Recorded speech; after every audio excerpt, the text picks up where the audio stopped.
Good afternoon, everyone, and welcome to the Community Resource Center, which, as I hope the community knows, is a center that has been set up to help impacted people as a result of the recent UPS crash, Flight 2976. We've already had a lot of folks come through the Community Resource Center that are seeking help of all kinds. We know that everyone who's been impacted by this tragic crash is impacted in different ways. And so we have all sorts of resources and navigators that can help individuals and businesses navigate their way to get the support that they need. We're here today because we've added an additional partner to the Community Resource Center, and that is our friends at the United States Small Business Association. They have a team of people that are here that are ready to help any impacted small businesses or impacted nonprofit organizations. They can provide loans of up to $2 million with favorable terms for businesses and nonprofit organizations to help them recover if they had sustained damage, losses, other negative impacts as a result of the crash. So now I'll turn it over to Donica Forum, who's also here with Anthony, that's going to talk a little bit more about what the SBA can do for impacted small businesses. Thank you all so much for joining us. Thank you, Mayor Greenberg. Thank you, everyone. We're very grateful to have been invited into your community to help you recover after this very tragic event. And so businesses, the show must go on. Businesses must remain operational. Business owners would like to keep paying their employees during this time right before the holidays. The SBA provides federal funding in the form of low-interest, long-term loans that provide working capital to sustain businesses during this crucial time. Not only businesses who were directly impacted are eligible, but also businesses that are not directly impacted, that may take some time to feel the downward effects of economic loss. And so those businesses are also eligible. We urge you, please, to come into this center. We have staff on the ground, loan professionals who are here to walk you through the process in person, one-on-one, and we will be here alongside you for as long as we are needed. Our application deadline has been extended through August 17th of 2026, and we are here to answer any questions that you might have. I want to make sure I'm not forgetting anything. Please, Anthony, do you? Yes, our Business Resource Center is open from 9 a.m. to 7 p.m. Monday through Saturday. We have our experts up there that can help businesses impacted by this. We urge all the businesses to come in and they can get one-on-one consultations, and we can help each individual business with their losses. And with that, I'll turn over to the mayor. Or Jody. So we're happy to take any questions at this point in time. I have a question. Can people come in even if they're not sure? Maybe can you guys? Come to the mic. Stay with the mic. Yep. Yes, thank you so much. It's a great question. And yes, absolutely. That's why we're here. Again, it may take time to realize any losses. It may take time to realize whether eligibility exists. So come in and allow us to see if we can help. Thank you. Thank you. Yes. This disaster is different than other ones like flooding, hurricanes, things that I've covered. But I'm sure these people do. What are some differences that go into a tragedy like this? So currently, we are here to support the businesses that were affected. Typically, a natural disaster would also affect homeowners and renters. At this time, as you're aware, loss verifications are still underway. And so we are currently here to help businesses in that way. So there's a phenomenon that we see that exists in the aftermath of disasters where small businesses specifically will incur heavy economic losses. This can then have negative cascading effects on local economies. And so these funds become available to support local businesses in this time so that they can keep operating, especially as things like supply chain interruptions occur and any number of other things. We heard that there were like 50 businesses. Is that the case? And how many have you guys heard from? Or if you could address that, Mayor, needing help. Yeah, so we've got 90 businesses that are affected in some way, shape, or form by the disaster. Yeah, and we've been in contact with all of them. We've also been still doing escorted privileges for the ones that are in or around the direct site. And like I mentioned the other day, we've got 3 phases, and we hope to open up as utilities are starting to be, opened up and made safe in the certain areas. So, we hope to continue the communication with all the business owners as those things start to take place and open up.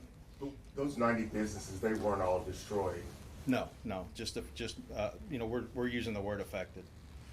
Yeah, just to provide clarity on that, Stefan, so I mean, there were, as you know, it's beyond the crash site, there's a large area where businesses have not had electricity, they've not had gas, they've not been able to access their building on a regular basis. So they've been impacted even if physically the building is still there.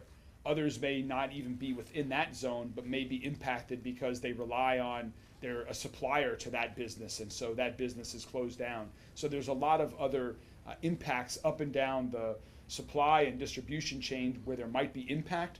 That's why we want anyone who thinks they're impacted from a business perspective, to come talk to the people at the SBA, or if you're an individual that's been impacted, that's what the Community Resource Center is here for.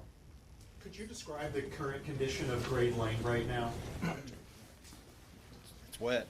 I mean, obviously the conditions out here aren't cooperating with us, but, I walked the site this morning, and there's no reduced number of people working. The same amount of people are out there. They're picking up, the pieces of the aircraft and the evidence that goes along with that. They're cleaning up the other debris after that's been cleared.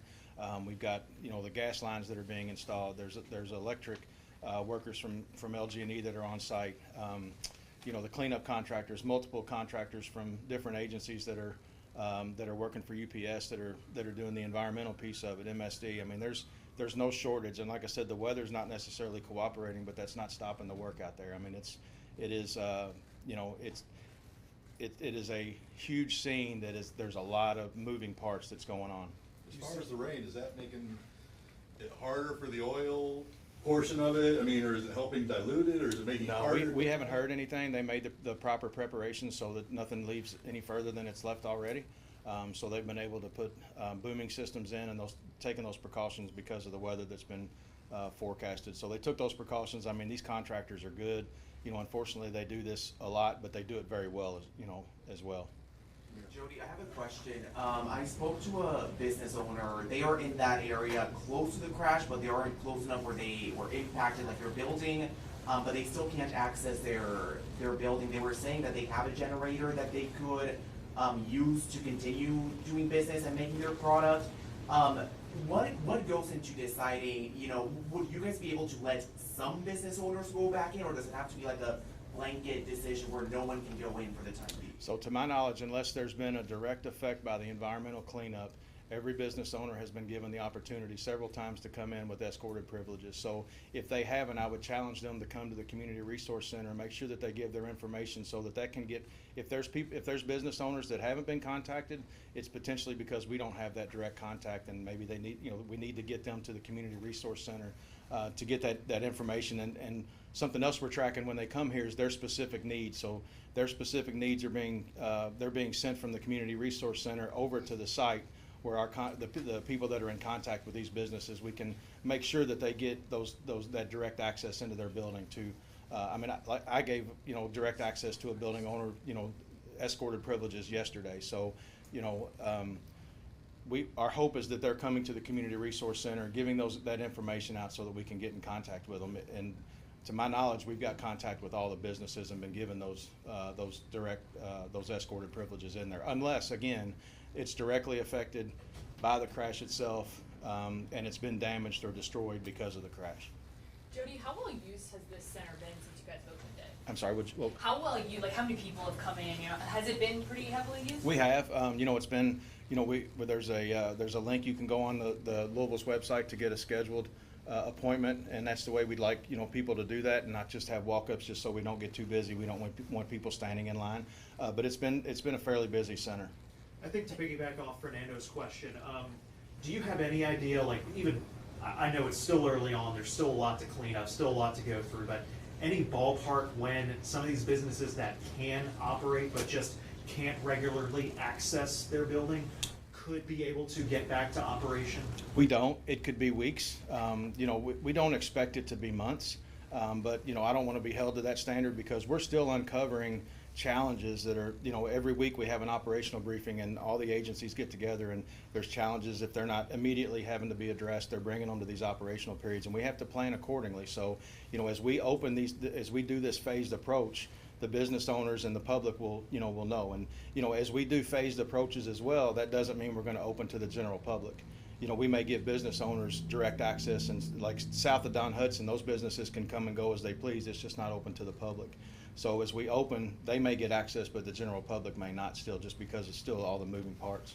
You said challenges. Can you describe some of the challenges and hiccups that you might be facing? The natural gas, the electric, the oil that has to be cleaned up, the debris itself, the heavy equipment that has to be moved. So, the needs of different agencies that are coming in here, there's just a lot of moving parts through that area, and it's just not safe to be in for the general public and some of these businesses.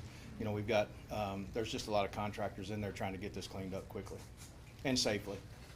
For the SBA, would we be able to get an idea of the timeline for the help? So these businesses, they come here, they apply for the loan, what happens next? How long does it take for them to get that help?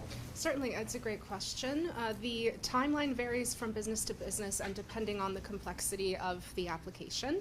However, the loan specialists can answer questions specific to that. I will say that the process is applicant driven, and so as long as all of the documentation is provided timely, there is a portal that can be used to upload whatever is necessary. As long as that's done timely, then the borrower can have some control over the duration of that application period.